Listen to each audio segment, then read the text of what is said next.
Duck and the Diesel Engine Part 2. Pop Goes the Diesel. City of Truro's visit made Duck very proud of being Great Western. He talked endlessly about it, but he worked hard too and made everything go like clockwork.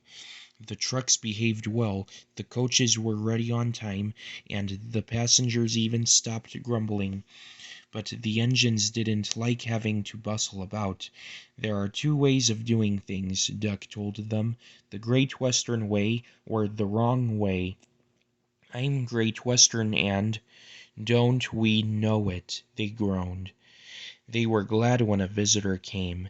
The visitor purred smoothly towards them. The fat controller climbed down. "Here is Diesel," he said. "I have agreed to give him a trial. He needs to learn. Please teach him, Duck." "Good morning," purred Diesel in an oily voice. "Pleased to meet you, Duck. Is that James, and Henry, and Gordon too? I am delighted to meet such famous engines," and he purred towards them. The silly engines were flattered. "He has very good manners," they murmured. "We are pleased to have him in our yard."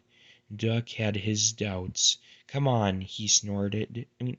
"Come on," he said shortly. "Ah, yes," said Diesel, "the yard, of course. Excuse me, engines," and he purred after Duck, talking hard.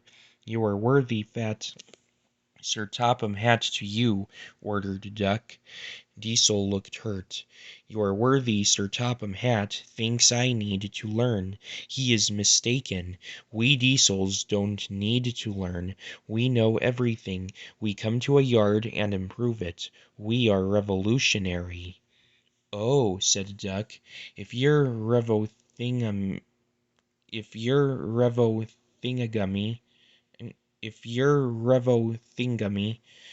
perhaps you would collect my trucks while I fetch Gordon's coaches." Diesel, delighted to show off, purred away.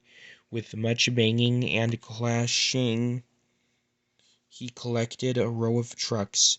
Duck left Gordon's coaches in the station and came back. Diesel was now trying to take some trucks from a siding nearby. They were old and empty. Clearly they had not been touched for a long time. Their brakes would not come off properly. Diesel found them hard to move. Pull, push, backwards, forwards. "Oyer, oyer, oyer," the trucks groaned. "We can't, we won't." Duck watched the operation with interest. Diesel lost patience. "Grrrr!" he roared, and gave a great heave. The trucks jerked forward. "Or," they screamed. "We can't, we won't." Some of their brakes broke, and the gear hanging down bumped on the rails and sleepers. "We can't, we won't, ah!" Their trailing brakes caught in the points and locked themselves solid. "Grrrr!"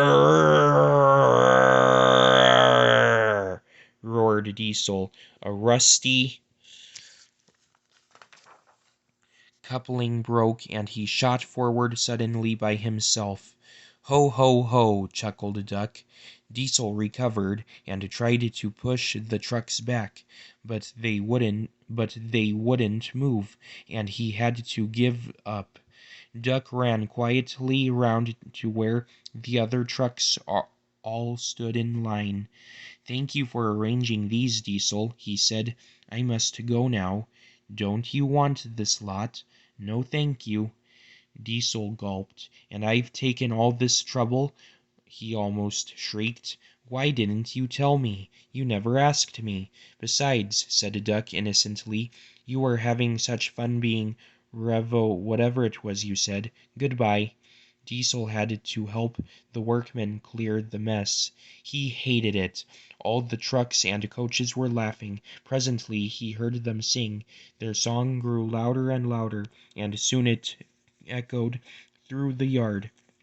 Trucks are waiting in the yard, tackling them with easel, show the world. Trucks are waiting in the yard, tackling them with easel, show the world what I can do, gaily boasts the diesel. In and out, in and out he creeps about like a big black weasel. When he pulls the wrong trucks out, pop goes the diesel. Grrr! He growled, and scuttling away, sulked in the shed.